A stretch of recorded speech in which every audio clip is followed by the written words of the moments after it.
শুভ সকাল, সবাই কেমন আছো? সুন্দর একটা সকাল দিয়ে শুরু করলাম। আজকের ওয়েদারটা ছিল মেঘলা মেঘলা, যেহেতু আজকে রথযাত্রা। আর রথযাত্রায় প্রতিবারই কম বেশি বৃষ্টি হবেই, কিন্তু এইবার হয় নাই। ওয়েদার একটু মেঘলা ছিল। আমি সকালে উঠে ফুল নিয়ে এসে একটু পুজো দিতে বসলাম। এখন আর আগের মতো গাছে অত ফুল ফুটে না, ফুল খুবই কম ফুটে, আর কুড়িও নাই তেমন গাছে। যে কয়েকটা ফুল পেয়েছি সেইগুলো তুলে নিয়ে এসেছি।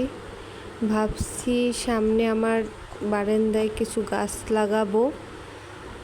যখন আমার মন চাইবে আমার নিজের মতো করে ঠাকুরকে ফুল এনে দিতে পারবো।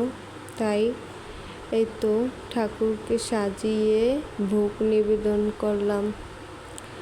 আজকে রথযাত্রা, আমার মনটা খুবই খারাপ। আমি একটু রথে যেতে পারবো না এটা ভেবে, যে জগন্নাথ দেবের দর্শন পাবো না। সকাল থেকে অনেকে বলছি যে আমায় একটু নিয়ে যাবি, কেউই রাজি হয়নি।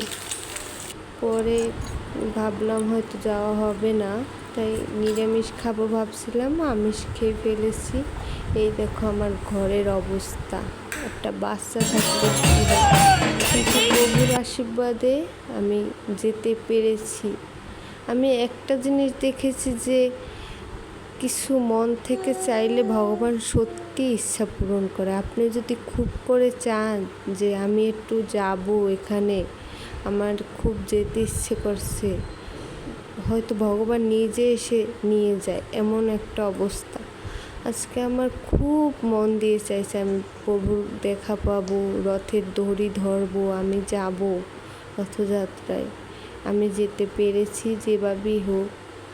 আর এত মানুষের ভিড়ে আমার বাচ্চা আমার কোলে ছিল, ও পুরা, আমি হাসছি আর ও ঘুমাইছে, পুরা রাস্তাও ঘুমাইছে, কিন্তু আমার এতটুকু কষ্ট হয় না জগন্নাথের আশীর্বাদে।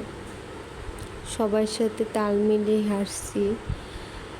প্রভু দয়া করছে বলেই আমি যেতে পেরেছি। এবং আমার মেয়ে যে অত ভিড়, ওর মধ্যে যে ওরও কোনো কষ্ট হয় না, আর ও সেরকম আমাকে কষ্ট জ্বালায় না। ও তো এমনিতে ভিড়ের ভিতরে নেওয়াই যায় না, ও কান্নাকাটি করে পুরা অস্থির। ঘুম থেকে উঠেও অতটা জ্বালায় নেয়, ও জিনিসটা আনন্দ সহিত নিচ্ছে। কৃষ্ণ নাম, এই সব কিছু মিলিয়ে আজকের দিনটা অনেক ভালো ছিল। আমি আশাও করিনি এতটা ভালো কাটবে, আমি প্রভুর দেখা পাবো এবং আমার দিনটা জগন্নাথ দেবের দর্শন দিয়ে শুরু হবে। ভাবিনি, পরে আমি অবশেষে জগন্নাথ দেবের দর্শন পেলাম। আমি আমার যতটুকু হাসছি বা আমার সেরকম কোনো কষ্ট ফিল হয় নাই। জয় জগন্নাথ।